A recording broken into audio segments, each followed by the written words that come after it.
A nombre de la Universidad de las Américas Puebla y de la UTLAB Jenkins Graduate School, les damos la más cordial bienvenida a este webinar, La ciberseguridad en las elecciones 2020, mismo que forma parte integral de la serie de webinars Elecciones Estados Unidos 2020 que hemos estado desarrollando las últimas semanas y que estaremos desarrollando previo a las elecciones y una vez que éstas se materialicen. Antes de comenzar, les comparto las siguientes indicaciones.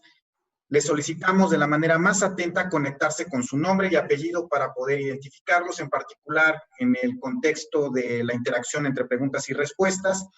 Les pedimos que mantengan apagados sus micrófonos y utilicen el chat para escribir cualquier pregunta o comentario durante el evento. Asimismo, les informamos que este evento será grabado para el archivo histórico de la UTLAB, como pueden apreciar en el chat. Ahora procedo a explicar la dinámica del evento. El evento tendrá una duración aproximada entre 50 a 60 minutos, donde cada uno de nuestros distinguidos ponentes presentará sus ideas aproximadamente en 20 minutos y procuraremos tener una sesión de preguntas y respuestas de 20 minutos, donde exhortamos al foro, a los asistentes a que interactúen con nuestros ponentes. ¿Sí? Ahora, para dar inicio, presento a las personalidades que nos acompañan para discutir este tema de extremada relevancia e interés en el contexto de las elecciones. En primer lugar, nos acompaña Israel Reyes, quien es un especialista que cuenta con más de 20 años de experiencia trabajando en los Estados Unidos, la Federación Rusa, China, entre otros países. Ha sido un gran promotor y defensor de la resiliencia cibernética nacional, independencia tecnológica y soberanía de los datos. Ha trabajado para compañías como IBM, Hewlett Packard y Fujitsu en proyectos de seguridad nacional, defensa y estrategia a nivel internacional. Por su parte, Ernesto Ibarra es un abogado con especial interés en las tecnologías de la información, es CEO de AI Cyberlaw, vicepresidente de Relaciones Institucionales de la Federación Iberoamericana de Asociaciones de Derecho e Informática, FIADI. Asimismo, ha sido catedrático en diversas instituciones, tanto públicas como privadas, y actualmente funge como coordinador del programa de negocios digitales de la UTLAB Jenkins Graduate School. Ambos ponentes vienen a discutir el día de hoy un tema de gran interés para los presentes e incluso de gran interés para Estados Unidos y México en el marco de nuestras relaciones bilaterales.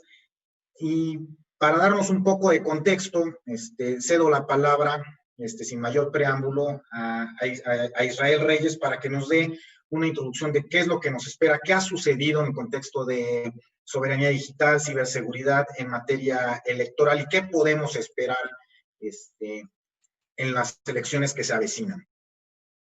Bueno, primero que nada, muchísimas gracias por la invitación. Para mí es un honor estar contigo, estar en esta institución de alto nombre y reputación, y también le extiendo un saludo a mi amigo Derbez, que tengo entendido que todavía es el rector ahí en la UTLAB. Tuve la fortuna de conocerlo y dar una conferencia por ahí por el 2016, si no mal recuerdo.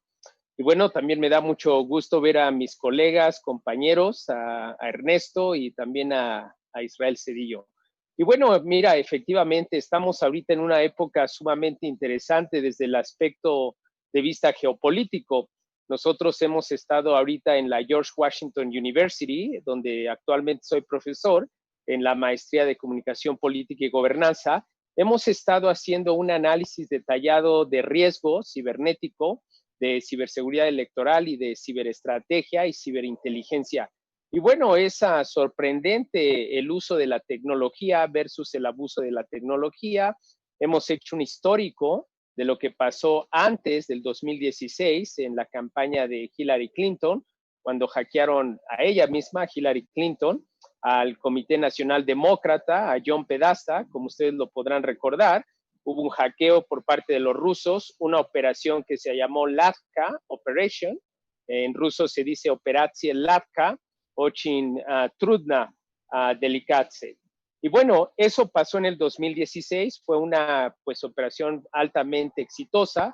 Eso se debió a un problema geopolítico que, si no mal recordaremos, pues bueno, Hillary Clinton, bueno, fue la esposa de Bill Clinton. Bill Clinton tuvo la guerra de los Balcanes, donde participó Rusia apoyando un grupo, donde participó Estados Unidos apoyando otro grupo, y ahí se hizo una proxy. Después, ya con Obama, Hillary Clinton estuvo en el Departamento de Estado y hubo una injerencia en Ucrania, en Lituania, en Estonia, en Georgia, si no mal recordemos, bueno, la guerra entre Georgia y Rusia que se dio por ahí del 2010 en los Juegos Olímpicos. Y bueno, por eso los rusos no querían que Hillary Clinton llegara a la presidencia en el 2016 y por eso se hizo esta operación. También recordemos que en aspectos de geopolítica se hizo el reset button cuando firmaron entre el gobierno de Obama Obama y Hillary Clinton con Sergei Lavrov y con Putin, con Vladimir Putin. Y bueno, todo eso, ahora ya las elecciones en este quinto dominio, que es el ciberespacio, pues ya no son elecciones locales, ya son elecciones globales, ya hay injerencia por parte de intereses geopolíticos de otros países. Bueno, una vez que ya vimos qué pasó y cuál es el trend que existe entre lo que ha pasado entre Rusia, Estados Unidos y todas esas proxy guerras que han tenido en Siria, en Afganistán, en Lituania, Estonia, Georgia, Ucrania, la última, pues ahora tenemos un enemigo silencioso y sumamente violento, agresivo, pero muy silencioso, y eso es China. Y veamos qué está pasando. Bueno, antes del COVID teníamos ya un problema con China por el aspecto de la supremacía tecnológica. Había el problema de la 5G, donde Donald Trump, el actual administración de la Casa Blanca, pues estaba oponiendo a que se hiciera el deployment o la instalación del 5G que proveniera de China. Después de eso, se hizo una guerra comercial entre Estados Unidos y entre China. Y después llegó el COVID. Y ya ahorita, pues estamos en una seria situación porque los intereses globales, China no quiere que Donald Trump sea reelecto. Y bueno, una prueba de eso es que Donald Trump, por una executive order, trató de impedir el uso de TikTok y también de WeChat. Pero de acuerdo a la primera enmienda de Estados Unidos, pues esa es una agresión a la libre expresión de pensamiento.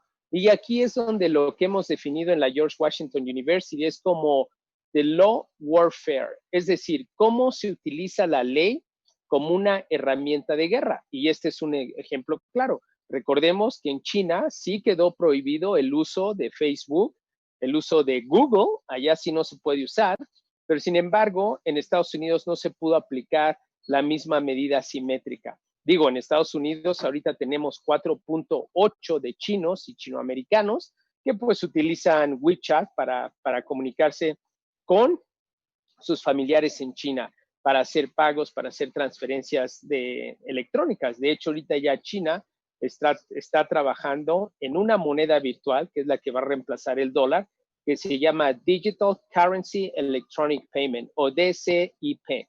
Y bueno, todo esto obedece al aspecto geopolítico que se vive. La semana pasada salieron unos hackeos de unos correos electrónicos de John Biden y su hijo, donde tenía que ver algo con algunos negocios que son bien sabidos que tienen con China. Aquí ahorita ya Facebook y Twitter están adoptando ya un mensaje más mediador para evitar precisamente lo que pasó en la parte que nosotros también lo definimos, we define it, como hacking the human brain o hackeando la mente humana. Y a ese concepto que nos referimos de hackear la mente humana, nos referimos al concepto de cómo se pueden hacer operaciones psicológicas en el ciberespacio cuando hacemos uso de las emociones negativas. En el sistema central nervioso, desde la parte de neurociencia, tenemos dos sistemas, el sistema simpático y el sistema parasimpático. El sistema parasimpático es el que tenemos cuando estamos en un momento de relajación, de cognitividad, donde hay dopamina, serotonina, oxitocina. Sin embargo, el sistema simpático es el que se activa con la amígdala cuando tenemos una situación de estrés, de enojo, de coraje. A eso le llamamos las emociones negativas. Por eso el deepfakes, las fake news, circulan mucho más rápidos que otro tipo de noticias, porque disparan la amígdala y precisamente tienen como objetivo disparar el sistema simpático para activar el cortisol, la adrenalina y todo lo que se deriva. Es por eso que ahorita las redes sociales se consideran también armas del ciberespacio o cyber weapons. Son plataformas de manipulación, persuasión o inclusive de detonación de actos de unrest, political unrest. Y bueno, una prueba de eso es lo que pasó con las manifestaciones de George Floyd en Estados Unidos recientemente. Y a través de activar la neurolingüística de ese tipo de mensaje que va disparando a la amígdala, bueno, pues tenemos consecuencias serias. A ese concepto nosotros le conocemos como hackeando la mente humana y es la modificación de la percepción a través de los 5 sentidos de la intuición. Y ahí obedece a una teoría que se llama Ocean, para Psychographic Data, que se combina con la data de movilidad, demográfica, geográfica, psicográfica. Y bueno, eso es lo último. Por ahí había ruido de alguien que no puso el mute del micrófono. Y bueno, todo esto en este contexto, las elecciones de Estados Unidos, pues las estamos viendo seriamente complicadas por esta situación de intervenciones de otros países. Ahorita sabemos que tenemos a China, que por lo que dijimos, por el aspecto de la guerra comercial, por la supremacía tecnológica, por lo del COVID, entonces, y por el cambio de moneda, de la criptomoneda de China al dólar, pues eso va a estar sumamente intenso. Rusia está jugando un papel más relax, más tranquilo, aunque recordemos que John Biden fue el vicepresidente con Obama y Obama tuvo en el Departamento de Estado a Hillary Clinton y Hillary Clinton actuó con Bill Clinton en la guerra de los Balcanes. Entonces ahí hay un historial. Y bueno, ahí va a depender de quién apoya a quién, si Rusia va a llegar a un acuerdo con China y qué va a pasar. Pero se va a ver, si Donald Trump no es reelecto y hacemos un análisis de ciberinteligencia desde el punto de vista geopolítico, pues vamos a ver que realmente Rusia dio concesiones. Bueno, si Donald Trump es reelecto, es obviamente porque los rusos siguen activamente en sus aplicaciones. De hecho, el reporte que mencioné, el cual lo puedo compartir con ustedes de una manera interna, solamente por aspectos educativos de investigación, es el reporte del FBI, del National Security Agency, donde está hablando de este software que les comenté, que se llama Drubo-Rub. Es realmente un software de ciberespionaje, el más sofisticado que hayamos visto en la historia. Si hoy fuéramos o estuviéramos hablando del cuarto dominio, que era el espacio, es el momento en que los rusos conquistaron el espacio con la perra Laika. Bueno, ahorita hablando del quinto dominio del ciberespacio, este software que se conoce como Drubo-Rub es precisamente así de fuerte. Inclusive el reporte lo explica muy bien y muy detalladamente porque no hay manera de detenerlo.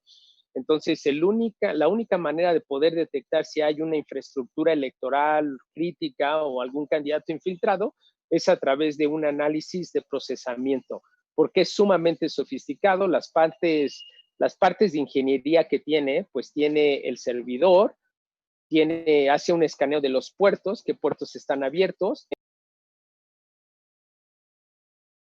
el Transport Protocol, cuando está abierto, por ahí puede entrar. Una vez que el software penetra un servidor, va a entrar a la parte del kernel, que es el CPU, el Processing Unit, y va a instalar los agentes.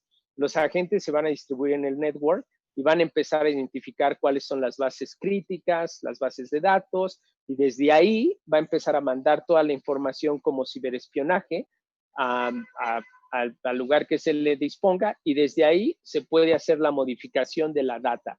Es un ataque que va en contra de la integridad de la data, de la confidencialidad de la data y de la disponibilidad de la data. Como les dije, ese reporte se los puedo compartir con mucho gusto, exclusivamente para uso interno y para uso académico. de otra manera no quiero infringir en ninguna falta de confidencialidad. Y en fin, esto que estamos viendo ahorita también con el COVID nos está obligando a usar más los dispositivos electrónicos.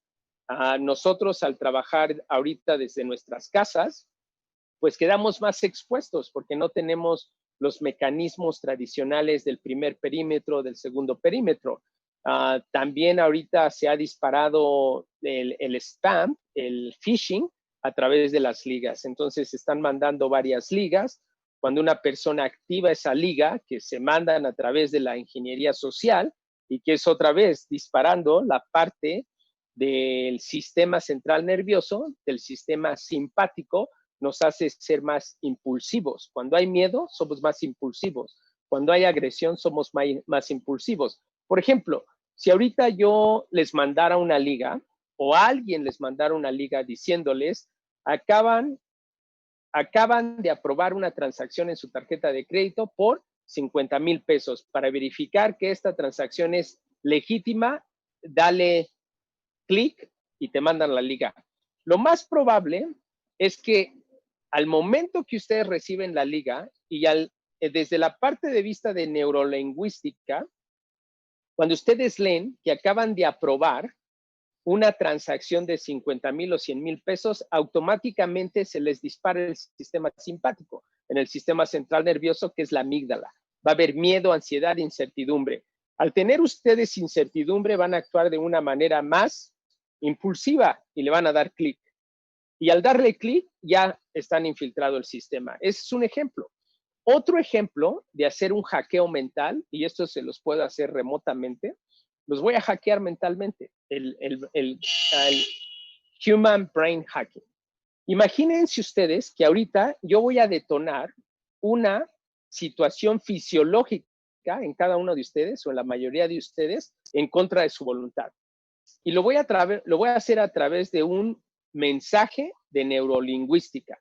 Es decir, si yo ahorita les digo, imagínense ustedes que estamos en un ambiente de tranquilidad, de paz, de armonía, relajados completamente. Y ahorita alguien les va a traer un plato blanco, un plato blanco. Ustedes en la parte occipital del cerebro empiezan a imaginar un plato blanco. En ese plato blanco, alguien les va a poner unos pedazos de piña ya cortaditos, ya listos para ingerir. Esos pedazos de piña les van a poner chile piquín y les van a poner limón. Y se los voy a llevar o alguien se los va a llevar y se los va a entregar a ustedes. En el momento en que la parte occipital del cerebro empieza a imaginar el plato blanco con la piña ya lista para ser ingerida, con el limón y el chile piquín, en ese momento de la parte occipital de su cerebro a la parte del sistema límbico van a recibir una instrucción fisiológica, el de salivar. Algunos de ustedes, díganme si empezaron o no empezaron a salivar. Los que empezaron a salivar es que detonaron un evento fisiológico a partir de una neurolingüística abstracta. Y bueno, ese es un ejemplo muy básico de cómo la neurociencia sirve en estas partes y cómo efectivamente se pueden detonar o se puede modificar el comportamiento y los efectos fisiológicos a través de una persuasión neuropsicológica. Y obviamente que eso tiene repercusiones porque cuando hablamos de aspectos neuropsicológicos sociales, tenemos el aspecto individual y el colectivo. Y nosotros sabemos que el comportamiento individual se pierde en el comportamiento colectivo. Es decir, nosotros nos comportamos de una manera cuando estamos solos y nos comportamos de otra manera cuando estamos en grupo. Por eso los linchamientos se dan, porque la culpa se dilúe entre las masas. Y de hecho, en la supremacía tecnológica, sabemos, como el caso de China, que los países que tengan supremacía tecnológica van a ser los nuevos colonizadores. Y un país con supremacía tecnológica va a utilizar la tecnología para la subjeción o la manipulación de las masas. Eso es una teoría que le estamos trabajando y que está comprobada.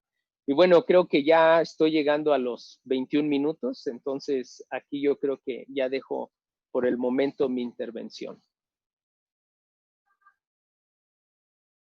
Muchísimas gracias, Israel, por esta excelente introducción y excelente desarrollo de ideas que nos deja mucho que reflexionar. Ciertamente, como se ve en el chat, regresaríamos a algunos puntos para desarrollarlos más y reflexionar sobre ellos. Ahora bien, cedo la palabra a Ernesto, por favor, quien va a complementar estas ideas y nos va a poner más en contexto. Adelante, por favor, Ernesto. Gracias, Israel. Pues sí, es cierto, una serie de temáticas de suma relevancia y de mucho interés que ha mencionado Israel, tanto desde el punto de vista de geopolítica, de la política propia de Estados Unidos y de cómo se interrelacionan distintos factores. Y es importante, digamos, poner sobre la mesa que la sociedad en general, la sociedad global, tiene pues nuevas características respecto de lo que teníamos hasta hace algunos años, es decir, una sociedad cada vez más globalizada, una sociedad con un número de aplicaciones informáticas o servicios de plataformas, servicios que se dan a través de Internet o información en su conjunto, con una gran capacidad de generación, recolección y tratamiento en general, tratamiento de datos. ¿Esto qué genera? Genera un gran insumo para explotarlo para distintas finalidades. Finalidades que en el mejor de los casos están dirigidas a, pues digamos, a generar conocimiento, a construir todo esto que hemos identificado como la sociedad del conocimiento, pero que en un punto que ya tiene un poco más de crítica es el tema de la publicidad. Y quiero partir de este ejemplo para que veamos cómo este elemento de publicidad, que es muy cotidiano, que es muy usual, ver cómo nos llegan mensajes a través de las distintas redes sociales sobre la compra de algún producto o algún servicio, está tan focalizado, tan dirigido a nuestros intereses como usuarios, que en el momento que cualquier persona hace un clic, genera un like o alguna publicación, un me gusta, etcétera, pues vamos generando una huella digital que se vuelve parte de una, digamos, un anexo de nuestro perfil como personas en el ámbito digital. Entonces, toda esta huella digital genera un perfil que puede ser explotado después por quienes quieren posicionar su producto o su servicio. Existen pues formas correctas o incorrectas de hacer uso de esta información, de estos datos, y existen también proveedores que con cumplimiento de estándares éticos o no, pues aprovechan esta información y en muchos de los casos pues la venden a terceros que generan mayor publicidad para generar más ingresos en este sector. Esto mismo, la información, los datos desagregados, estos metadatos que generamos al usar Internet y las aplicaciones, pues genera un perfil que está ahí atento a ser utilizado también para fines político-electorales. Y esto es lo que hemos visto en las campañas digamos, desde Obama para acá, con mayor número de eficacia, con mayor número de focalización y con más plataformas que nos permiten, digamos, posicionar un pensamiento, la parte de una ideología, el interés o algunos elementos que son determinantes para que la campaña política de determinado candidato logre percibirse por la sociedad de manera más fuerte. Entonces, se ha logrado identificar quién está a favor o en contra de un candidato, de una postura, y sobre todo, y en el caso de Estados Unidos, a quiénes son la población indecisa, porque esos tienen un valor específico para los candidatos, los partidos. En muchos de los casos ya se tiene más o menos este balance del 35-40% de los definidos hacia el Partido Demócrata y el mismo porcentaje relativamente hacia los republicanos. Y aquellos que están entre los indecisos son el blanco perfecto para hacer llegar estos mensajes a través, sobre todo, de los medios informáticos o tecnologías digitales, principalmente redes sociales, para posicionar un mensaje que pretenda, digamos, llevar su indecisión hacia una definición en favor del candidato. Entonces, estamos en una guerra de datos, en una labor de estrategia vinculada con inteligencia, ya no solo la inteligencia de negocios, sino ahora con fines político-electorales. Aunado a esto, hay que señalar la responsabilidad de las plataformas como redes sociales que ante su crecimiento y el número de usuarios que cada vez es mayor, por ejemplo, aplicaciones como TikTok, que ha sido señalada por Israel y que además ha sido una de las aplicaciones con mayor crecimiento durante estos meses de pandemia junto con Zoom y otras redes sociales, pues se vuelven los canales o los conductores para que el posicionamiento de la ideología política de los dos partidos o los dos candidatos, pues digamos, utilicen en este sentido para hacer llegar, digamos, su principal mensaje. Otro factor ya, digamos, no precisamente tecnológico, pero que debe tomarse en cuenta es que hoy día la sociedad en general, y no es algo privativo de Estados Unidos, se encuentra muy dividida y ha sido parte de una estrategia de muchos líderes políticos en el mundo, principalmente de aquellos que están con una fuerte presencia populista, la división, la polarización de la sociedad. Entonces, en un escenario de polarización encontramos un terreno más fértil para que la sociedad pueda ser víctima de la manipulación que se busca a través de estos mensajes utilizando distintas redes sociales. Y hemos tenido ya ejemplos pues con mayor evidencia de cómo la manipulación en el terreno político, en el marco de una elección, pues ha logrado generar que en cierto momento se incline la balanza en favor de cierto mensaje, incluso de aquellos mensajes que tienen una carga de odio, una carga de discriminación o que están rodeados de elementos que son contrarios a los derechos humanos. Y aquí esto nos permite vincular también a cuál es el rol de la sociedad. Entonces, el rol de la sociedad como ciudadanos en la era digital pasa también por identificar que en este mundo digital tenemos información que puede ser verificada y ahí es donde entra la responsabilidad de los ciudadanos. Entonces, una de las vertientes de todo digamos, la lista de temáticas que envuelve la ciberseguridad es la seguridad, la higiene digital o la seguridad ciudadana o el uso responsable de la tecnología y cómo se ejerce la libertad de expresión y cómo digamos, se actúa responsablemente en el entorno digital. Un simple acto como dar un retweet, dar un like, debe llevar detrás la conciencia ciudadana de que el ejercicio de la libertad de expresión puede tener consecuencias. Y más en este entorno donde se generan tantos datos y podemos ayudar a hacer viral un mensaje que está creado intencionalmente para posicionar a una persona o un mensaje que incluso puede ser falso o incluso puede ser constitutivo de un delito. Entonces, hay que ser muy cuidadosos y tener presente, digamos, todo un escenario complejo donde intervienen los estados como partes responsables de proteger la seguridad, tanto en el mundo físico como digital, de los electores, de los candidatos, de los partidos políticos y de la propia democracia en su conjunto, a través de la protección de las infraestructuras críticas de información vinculadas al sistema electoral de un país, pues es el núcleo sobre el cual gira el tema de la democracia de un país. Y recuerdo que pues varios autores sobre la pregunta de ¿se puede hackear la democracia? Y algunos otros autores en obras sobre la democracia, especialmente la obra de ¿Cómo mueren las democracias? Pues se refiere a que hoy día ya las democracias ya no mueren en un golpe de Estado, en una guerra entre estados o con la muerte de un general o de un líder político. Hoy, entre los factores para acabar con la democracia, y aquí no me gusta mucho usar el término hackear, porque esto pues tiene una connotación a veces equivocada, donde confunden hackear con cometer delitos o hacker con delincuente. Entonces es importante una separación de esto. Entonces decía, hoy no necesitamos que muera o no se requiere que muera el líder político de un estado o de un movimiento, sino se ataca elementos fundamentales de la democracia, como es el caso de la libertad de expresión.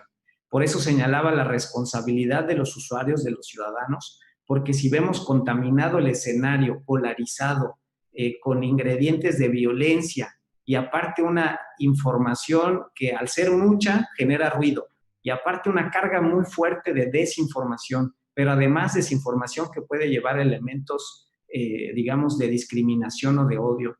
Entonces, atacar la libertad de expresión y atacar, aprovechando la debilidad de la cultura y la capacidad para discernir qué información es o no es verificable, veraz y que dañe o no a la democracia misma.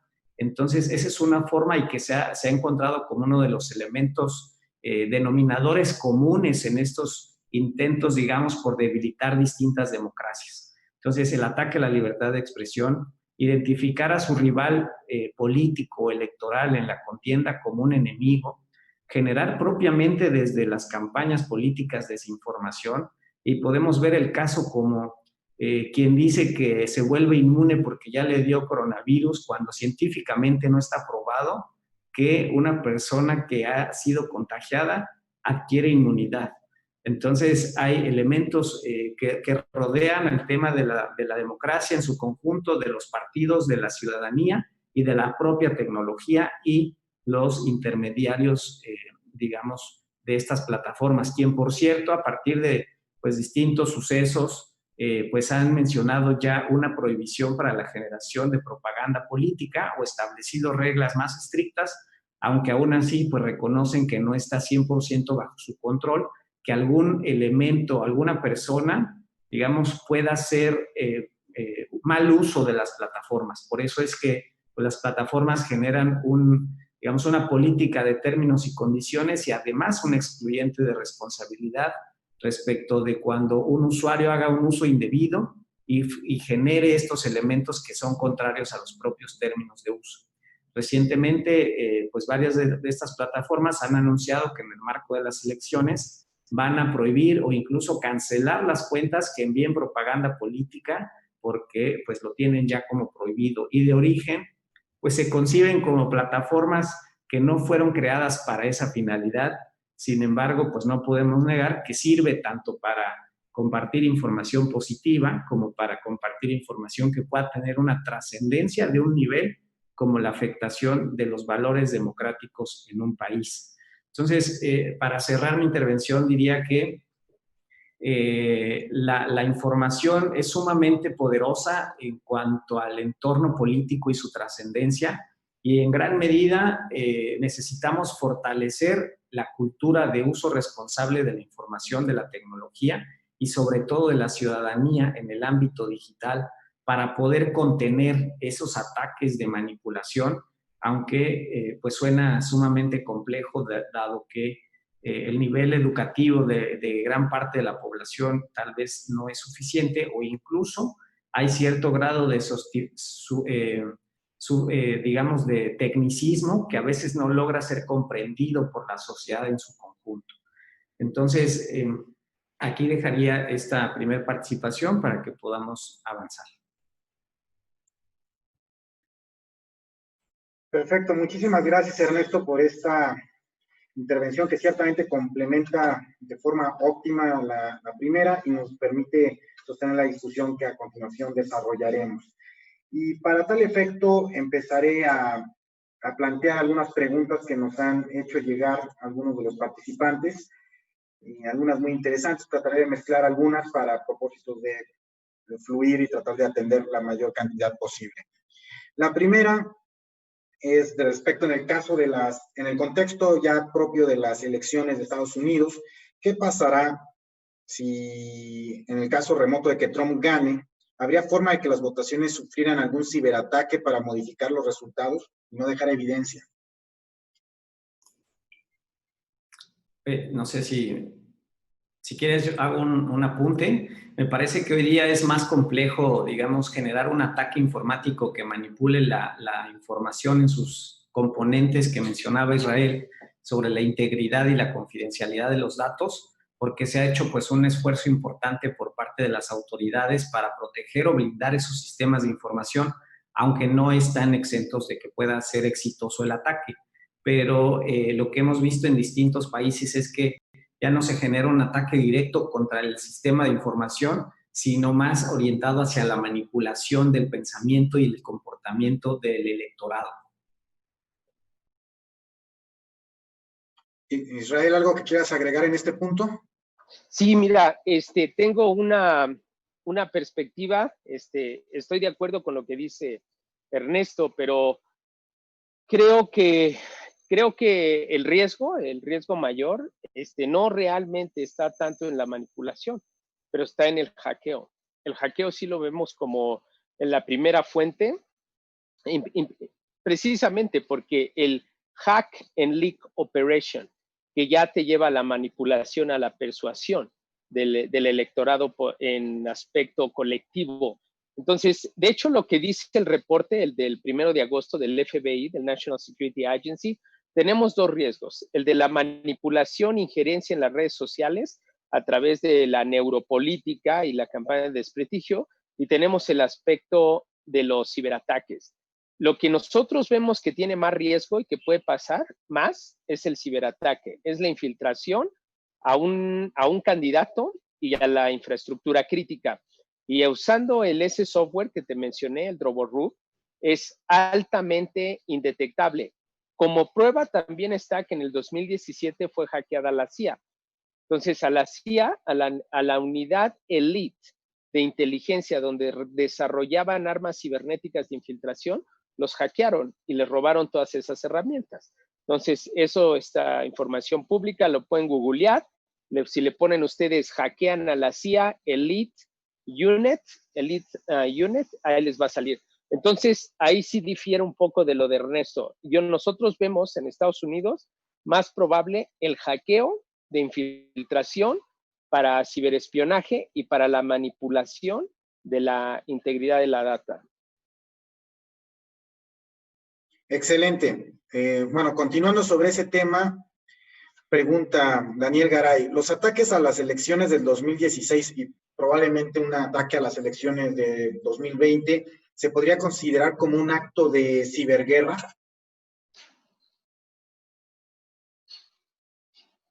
Bueno, en esa parte está sumamente interesante. No sé si, bueno, todos recordaremos que Donald Trump implementó el Space Command, el comando espacial. Y ese comando espacial estuvo altamente criticado porque había acuerdos internacionales de que no se podía militarizar el espacio, el cuarto dominio. Pero ahorita el quinto dominio es el dominio que toca todos los dominios, el dominio espacial, el terrestre, el marítimo y el aéreo. Desde Obama había declarado y habían hecho un esfuerzo con la unidad europea y con la Alianza de los Cinco Ojos, con Inglaterra, Australia, Nueva Zelanda, Estados Unidos y Canadá, que un ciberataque coordinado a la infraestructura crítica se considerara un acto de guerra. El problema de eso es que de acuerdo a los principios y protocolos de la ONU, es sumamente difícil porque están los false flags, que tú no sabes precisamente de dónde viene el ataque. Un ataque coordinado de China no lo va a hacer directamente Estados Unidos. Todo el robo de propiedad intelectual que se ha hecho de China a Estados Unidos no se puede demostrar tan fácilmente porque utilizan hip hops. O sea, llegan a otro país, a Filipinas, a Malasia, Indonesia, y de ahí hacen un launch en el ataque. Entonces, mientras no exista una soberanía del ciberespacio y una jurisdicción bien establecida a través de convenios internacionales, es sumamente declararlo como acto de guerra. Por eso ahorita ya hablamos de la guerra híbrida, la guerra que es cibernética, como Estados Unidos, Rusia, China, Norcorea, han desarrollado esas unidades elites para el Cyber Command, para ofensiva y defensiva, pero sería una respuesta simétrica, sería un T4TAC,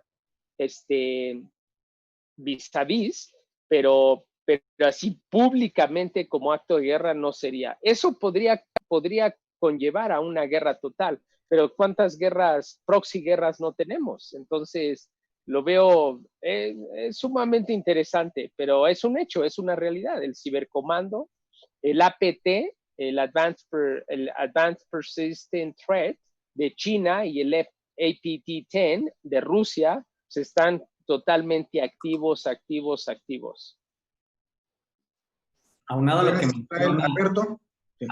lo que menciona Israel, creo que hace falta recordar que el punto digamos, del derecho internacional, pues establece parámetros para identificar distintos fenómenos que realizan los estados como, digamos, posibles responsables. Y uno, además de la complejidad técnica de identificar, pues, digamos, toda la naturaleza o tipología del ataque, pues es sumamente complejo tener certeza del autor.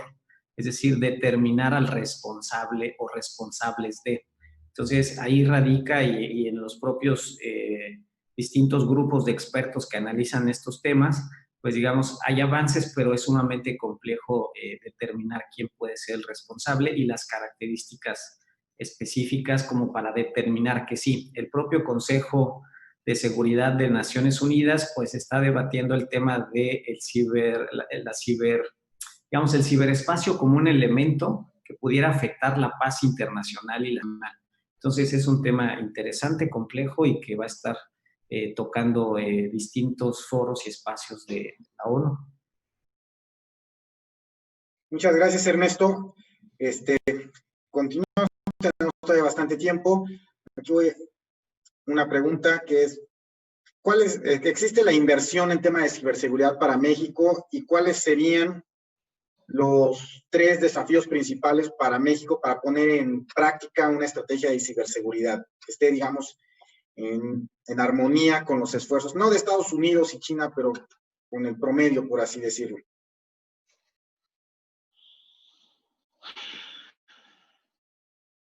Bueno, yo creo que aquí en México tenemos un gran reto. El primer reto es de que no tenemos una soberanía de los datos y no tenemos una soberanía tecnológica, es decir, dependemos de tecnología extranjera. Todos los datos, si nosotros consideráramos en el aspecto de soberanía territorial, el espacio terrestre, aéreo y marítimo, pero tenemos una gran duda en la parte del espacio y del ciberespacio. Los datos críticos de infraestructura crítica, de empresas altamente competitivas en México, pues se encuentran en plataformas que son plataformas globales, como es Microsoft, es Google, Amazon, Web Services, que obedecen a otras leyes y a otras jurisdicciones, en este caso, pues a las de Estados Unidos, donde por el Patriot Act, en cualquier momento pueden ser infiltradas y analizadas. Yo creo que lo que ha pasado en México es que lejos de ser visionario, lo que no hemos tenido ha sido un entendimiento de esta nueva era digital y tecnológica. Esta nueva sociedad, este siglo, ya no es como la sociedad del siglo XVI, XVII y XVIII. Esta nueva sociedad tiene computadoras, instituciones y personas. Y en la mayoría de las ocasiones, las leyes se emanan de los hechos que se viven en el momento. Pero aquí en México nos ha tomado tiempo para admitir esa nueva realidad. Por eso estamos tan vulnerables, sumamente vulnerables. Entonces, requiere una concientización sobre este tema, requiere colaboración mutua entre gobierno, entre sector privado y entre los usuarios, lo que yo defino como una responsabilidad compartida. Y también necesitamos desarrollar el talento mexicano en esas nuevas áreas de oportunidad. Digo, aquí en México hay muchas instituciones muy competentes, muy capaces. Hay muchos ingenieros mexicanos en Big Data, en ciencia de datos, en ciberseguridad, que están trabajando en Estados Unidos, en Europa. Yo he conocido mexicanos muy competentes en esas partes del mundo y siempre les pregunto, ¿y por qué están aquí, no están en México, así como un servidor? Y lo que vemos es de que en México no hay esas oportunidades. Entonces, pues a nosotros nos va mejor en Estados Unidos, en Inglaterra, en Australia, en Europa, comparado a México. Pero es porque hay falta de entendimiento del problema y de la oportunidad. Y bueno, los hackeos se siguen dando, el hackeo de Pemex, el hackeo de Banxico, etcétera. Entonces, México sí está behind y necesita un gran paso para ponerse actual y otro paso para estar en la delantera. Y eso va a llevar tiempo. Muchas gracias, Israel. Ernesto, ¿deseas agregar algo?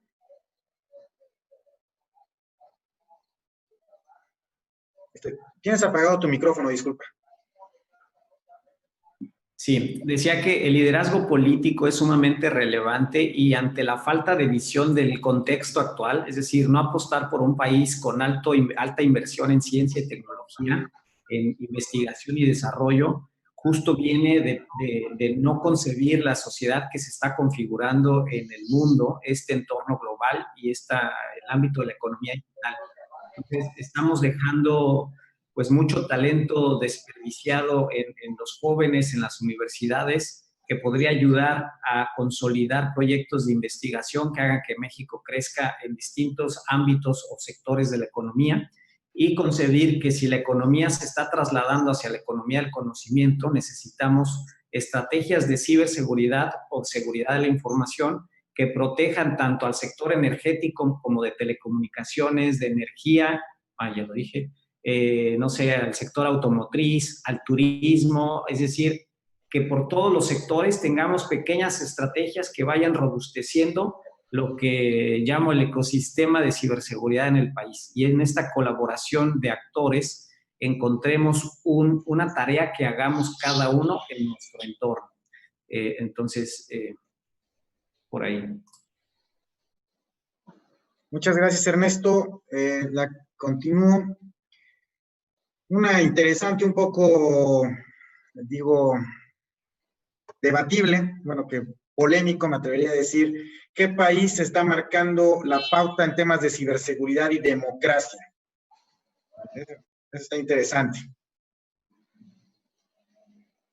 Híjole, pues mira, el caso de China está marcando la pauta en un estado totalitario y de supremacía tecnológica. De verdad es impresionante ahorita los avances tecnológicos en China, desde los puntos biométricos. Tú en cuanto llegas a China ya tu data está completamente establecida, saben a dónde vas por los sistemas que tienen de reconocimiento facial.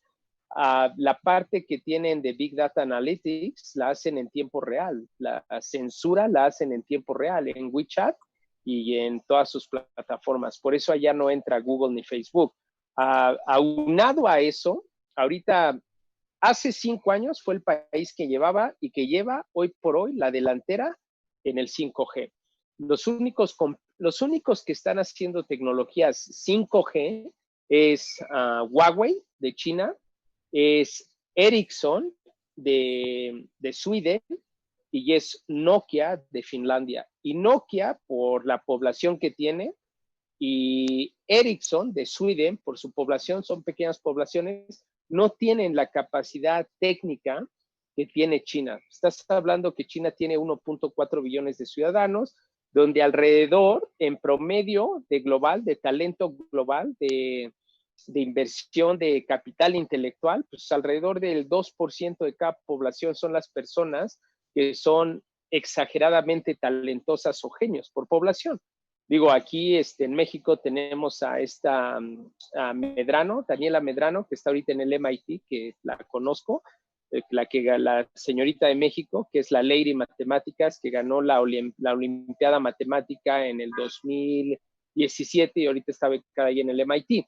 Entonces, en el MIT ahorita habemos alrededor de 30 mexicanos, pero hay 850 chinos. Imagínate la gran diferencia que hay.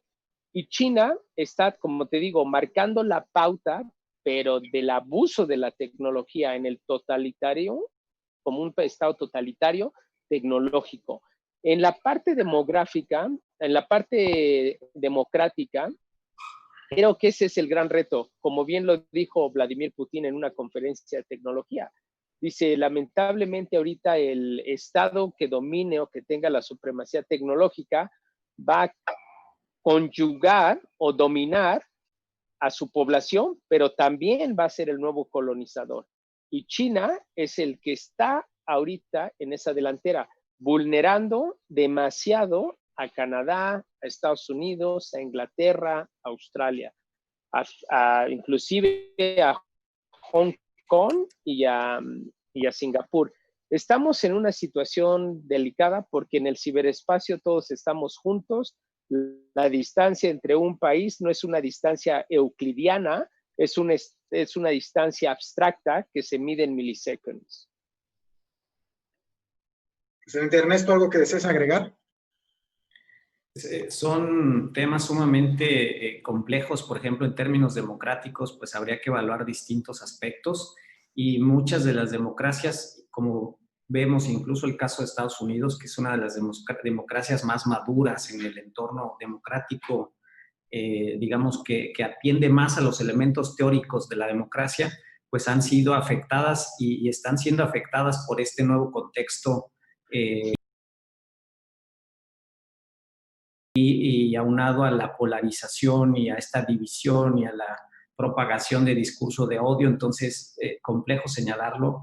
En términos de ciberseguridad, bueno, la Unión Internacional de Telecomunicaciones tiene un índice global de ciberseguridad que mide algunos aspectos que si bien puede ser criticable, pues es un referente, ¿no? Entonces, pues nos señala ahí entre los primeros países a Reino Unido, a Estados Unidos, también por ahí está Australia, Estonia con ejercicios muy interesantes a partir de que fue víctima pues, de ataques muy fuertes a su, digamos, estabilidad nacional, pues tuvieron que reforzar mucho sus mecanismos de defensa, de análisis y han creado elementos como por ejemplo identidad digital y todo un gobierno digital que está funcionando con muy fuerte presencia de seguridad en el entorno digital.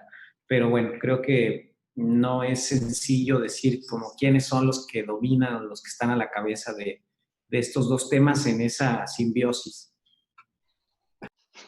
Muchas gracias, Ernesto. Y bueno, y para cerrar y cerrar con algo muy relevante para el tema de las elecciones que se avecinan, hablamos generalmente cuando se discuten los temas de ciberseguridad, de infraestructura tecnológica que va a estar involucrada en las elecciones que se aproximan, se habla de estos grandes jugadores, Rusia y China, pero dada la naturaleza de los componentes, las tecnologías involucradas, ¿no? Que dependen de cadenas globales de valor, que dependen de múltiples partes distribuidas en todo el mundo, en su opinión, ¿podemos mencionar algún jugador que nadie esté discutiendo, que esté detrás de la administración de estas infraestructuras, que en algún momento pudiese tener una voz, por así decirlo, a través de la infraestructura tecnológica en las elecciones, más allá de China y Rusia? Sí, claro, está el caso de que se hicieron. Irán está activamente participando en la polarización internamente en Estados Unidos, inclusive después del ataque al general de Irán, hubo una represalia y un ataque a las librerías nacionales de Estados Unidos. Irán es un actor que sí está desarrollando capacidades.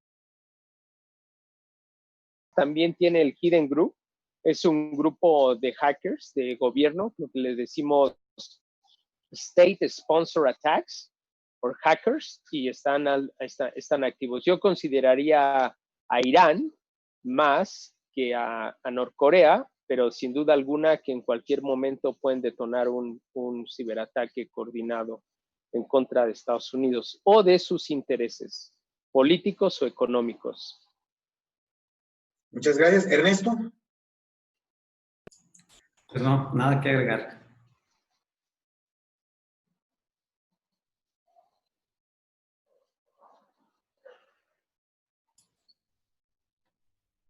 Entonces, bueno, ya nos quedamos prácticamente sin tiempo. Entonces, de esta manera damos por finalizado el evento. A nombre de la UTLAB y de la UTLAB Jenkins Graduate School, agradecemos a todos por su presencia. Los invitamos a que sigan nuestras redes sociales, Facebook, Twitter, LinkedIn, Instagram.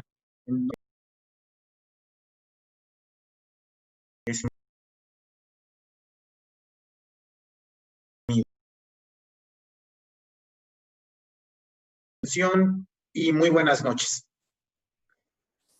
Muchas gracias.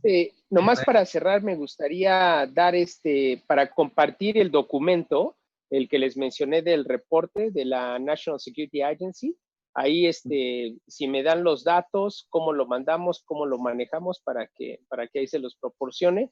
Y bueno, también ahí me pueden seguir en mis redes sociales, que es @IsraelGReyes, pero ahí estamos en contacto con Sandra para que les mande a todos los que tengan interés en recibir este reporte.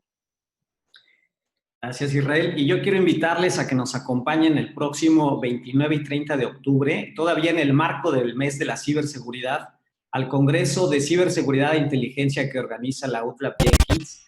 Este congreso va a tener charlas y paneles para que se puedan analizar la ciberseguridad desde distintas ópticas, elementos de seguridad nacional, de estrategia o política pública, aspectos regulatorios, el balance de derecho, libertades y ciberseguridad, elementos de protección de datos personales, defensa e inteligencia respuesta a incidentes, así como elementos de cultura y concientización. Así que les invito a que estén atentos y que puedan acompañarnos a este congreso el 29 y 30 de octubre de 10 a 2 de la tarde. Pues muchas gracias, Israel. No, gracias a ustedes. Pues muchísimas gracias por la invitación y nos vemos pronto. Me despido. Mucho gusto en verte, Ernesto, y también a Israel. Estamos en contacto. Igualmente, cuídate mucho. Órale, pues, gracias, muchas gracias. Hasta luego. Bye.